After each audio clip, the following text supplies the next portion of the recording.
Okay, unboxing video natin tong Motag Never Lost Things.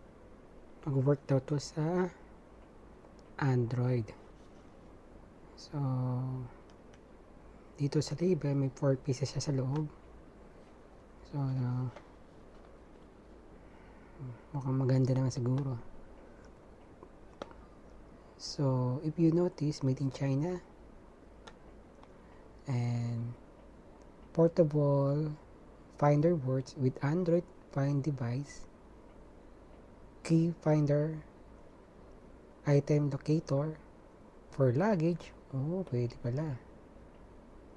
Suitcase, bags, wallet, and more.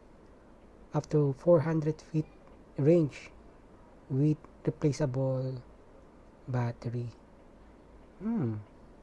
Find Hub device network requires location services and Bluetooth to be turned on.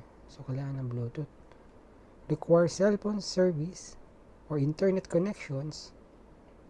Mag-work din daw to sa Android 9 Plus and to certain countries for each eligible user.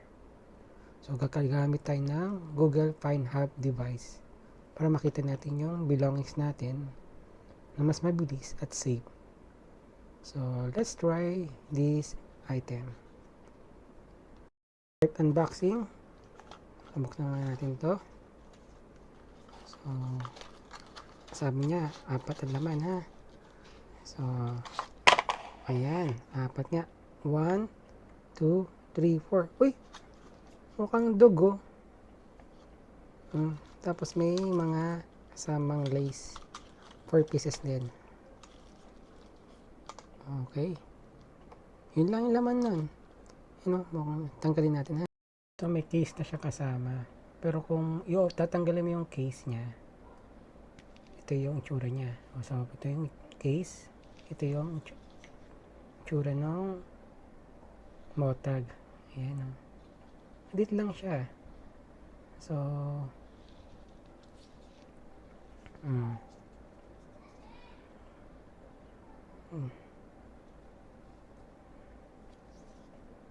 ito yung battery.